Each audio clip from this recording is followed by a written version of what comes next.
நற்செய்தி வாசகம். யோவான் எழுதிய நற்செய்தி 14ஆம் அதிகாரம் இறைவசனம் 21-26 முடிய. என் கட்டளைகளை ஏற்று கடைபிடிப்பவர் என் மீது அன்பு கொண்டுள்ளார். என் மீது அன்பு கொள்வர் மீது தந்தையும் அன்பு கொள்வார். நானும் அவர் மீது அன்பு கொண்டு அவருக்கு என்னை வெளிப்படுத்துவேன். யூதா இஸ்காரியோத்து யூதாஸ் அல்ல, மற்றவர் அவரிடம், ஆண்டவரே, நீர் உம்மை உலகிற்கு வெளிப்படுத்தாமல் எங்களுக்கு வெளிப்படுத்தப் போவதாக சொல்கிறீரே, ஏன் என்று கேட்டார். அதற்கு இயேசு பின்வருமாறு கூறினார்: என் மீது அன்பு கொள்பவர் நான் சொல்வதை கடைபிடிப்பார். என் தந்தையும் அவர் மீது அன்பு கொள்வார். நாங்கள் அவரிடம் வந்து அவருடன் குடிகொள்வோம். என் மீது அன்பு கொண்டிராதவர் நான் சொல்வதை கடைபிடிப்பதில்லை. நீங்கள் கேட்கும் வார்த்தைகள் என்னுடையவை அல்ல, அவை என்னை அனுப்பிய தந்தையுடையவை. உங்களோடு இருக்கும் போதே இவற்றையெல்லாம் உங்களிடம் சொல்லிவிட்டேன். என் பெயரால் தந்தை அனுப்ப போகிற தூய ஆவியாராம் துணையாளர் உங்களுக்கு அனைத்தையும் கற்றுத்தருவார். நான் கூறிய அனைத்தையும் உங்களுக்கு நினைவூட்டுவார்.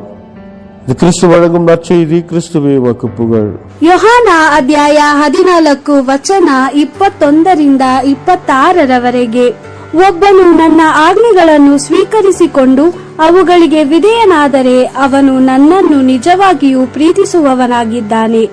ಅಲ್ಲದೆ ನನ್ನನ್ನು ಪ್ರೀತಿಸುವವನು ನನ್ನ ತಂದೆಯು ಪ್ರೀತಿಸುವನು ಮತ್ತು ನಾನು ಅವನನ್ನು ಪ್ರೀತಿಸುವೆನು. ನಾನು ಅವನಿಗೆ ನನ್ನನ್ನೇ ತೋರ್ಪಡಿಸಿಕೊಳ್ಳುವೆನು ಎಂದು ಉತ್ತರ ಕೊಟ್ಟನು. ಆಗ ಯೂದನು, ಇಸ್ಕಾರಿಯೋತ್ ಯೂದನಲ್ಲ, ಪ್ರಭುವೇ, ನೀನು ನಿನ್ನನ್ನು ಈ ಲೋಕಕ್ಕೆ ತೋರ್ಪಡಿಸಿಕೊಳ್ಳದೆ ನಮಗೆ ಮಾತ್ರ ತೋರ್ಪಡಿಸಿಕೊಳ್ಳಬೇಕೆಂದಿರುವುದೇಕೆ ಎಂದು ಕೇಳಿದನು. ಯೇಸು ಹೀಗೆ ಉತ್ತರ ಕೊಟ್ಟನು: ನನ್ನನ್ನು ಪ್ರೀತಿಸುವವನು ನನ್ನ ಉಪದೇಶಕ್ಕೆ ವಿಧೇಯನಾಗುವನು. ನನ್ನ ತಂದೆಯು ಅವನನ್ನು ಪ್ರೀತಿಸುವನು. ನನ್ನ ತಂದೆ ಮತ್ತು ನಾನು ಅವನ ಬಳಿಗೆ ಬಂದು ಅವನೊಂದಿಗೆ ವಾಸಿಸುವೆವು.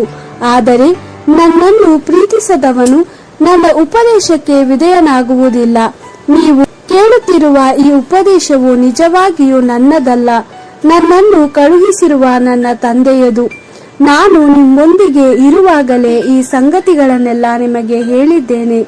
ಆದರೆ ಆ ಸಹಾಯಕನು ನಿಮಗೆ ಪ್ರತಿಯೊಂದನ್ನು ಉಪದೇಶಿಸುವನು. ನಾನು ನಿಮಗೆ ಹೇಳಿದ ಸಂಗತಿಗಳನ್ನೆಲ್ಲ ಆ ಸಹಾಯಕನು ನಿಮ್ಮ ನೆನಪಿಗೆ ತರುವನು. ತಂದೆಯು ನನ್ನ ಹೆಸರಿನಲ್ಲಿ ಕಳುಹಿಸಿಕೊಡುವ ಪವಿತ್ರಾತ್ಮನೇ ಆ ಸಹಾಯಕನು. ದೇವರ ವಾಕ್ಯವಿದು. ದೇವರಿಗೆ ಕೃತಜ್ಞತೆ ಸಲ್ಲಲಿ. Gospel according to John chapter 14 verse 21-26. Whoever accepts and keeps my commandments is the one who loves me. If he loves me, he will also be loved by my Father. I too shall love him and show myself clearly to him. Then Judas, not the Iscariot, asked Jesus, Lord, how can it be that you will show yourself clearly to us and not to the world? Jesus answered him, If anyone loves me, he will keep my word, and my Father will love him, and we will come to him and make our home with him. But if anyone does not love me, he does not keep my words, and these words that you hear are not mine but the Father's who sent me. I have told you all this while I am still with you. From now on, the Advocate, the Holy Spirit, whom the Father will send in my name, will teach you all things and remind you of all that I have told you. The Gospel of the Lord. Praise to you, Lord Jesus Christ.